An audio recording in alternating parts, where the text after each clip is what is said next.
Ang kwento ay nagsisimula sa isang masiglang lungsod sa gabi kung saan masaya ang lahat. Habang papunta tayo sa isang restaurant, makikita natin ang isang lalaki na parang walang bukas kung kumain. Habang pinapanood siya, unti-unting nadidismaya ang ibang tao at nagtataka kung dapat ba siyang pigilan dahil baka ikamati niya ang sobrang pagkain. Ang ilan ay nagtatanong kung bakit siya umiiyak habang nilalasap ang masarap na pagkain.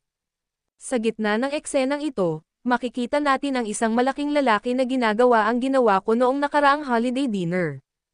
Isang lalaki sa grupo ang nagsabi na maaaring ito ang unang beses ng iba na makita siya, ngunit sikat na siya dito sa Hanan.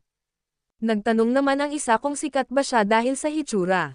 Agad na sinabi ng isa na hindi dapat husgahan ang tao base sa anyo nito, at marami pa siyang kailangang matutunan.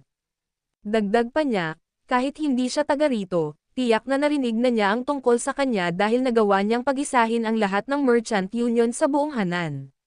Nagulat ang lalaki sa narinig niya, at nagpatuloy naman ang isa sa pagbibigay ng impormasyon, sinasabing ang taong ito ay ang dakilang merchant na responsable para sa lahat ng iyon. Ang pangalan niya ay Heron ng Sky Ocean Merchant Union.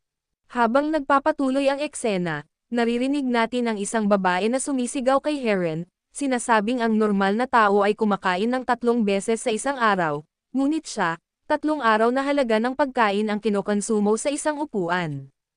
Pilit siyang hinihila ng babae mula sa kanyang upuan upang pigilan siya sa pagkain, ngunit parang hindi natitinag si Heron habang nangyayari ito, ang ibang tao ay nag-uusap pa rin, sinasabing hindi sila makapaniwala na kilala siyang gwapo noong kabataan niya.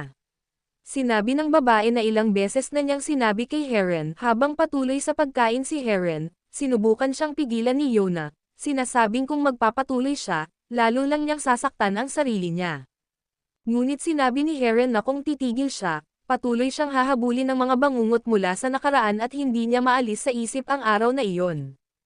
Kitang-kita ang sakit sa mukha ni Yona, ngunit nagdesisyon siyang pakawalan siya at tinanong kung balak ba talaga niyang mabuhay ng ganito. Habang patuloy siyang umiiyak, sa gabing iyon, habang nasa karwahe pauwi, nagtanggal si Heron ng kanyang mga alahas at sinabi na lahat ng yaman na ito ay tila wala ng halaga para sa kanya. Sinubukan niyang takpan ang sugat na hindi maghilom gamit ang kanyang labis na pagkain at marangyang alahas. Sinabi niya na ang sakit ng pagkawala ng mga mahal sa buhay ay maaari lamang paghilumin ng ibang tao, ngunit hindi niya pa rin matanggal ang mga bangungot mula sa araw na iyon. Kitang-kita ang tunay na pag-aalala ni Yona para sa kanya. Napabuntong hininga si Heron at sinabing matagal na niyang ginawang tahanan ang Sky Ocean Merchant Union, ngunit tinatawag pa rin siya ni Yona na Young Master, sa halip na Head Merchant. Mainit ang tingin ni Yona sa kanya, sinasabing kahit gaano katagal, siya pa rin ang Young Master ng Tianhong Clan para sa kanya. Napansin ni Heron na ngayon lang niya nakita ang mga wrinkles sa mukha ni Yona. Nang umalis siya sa kanilang angkan at nagpakasal sa ibang pamilya, sinundan siya ni Yona at patuloy siyang pinagsilbihan.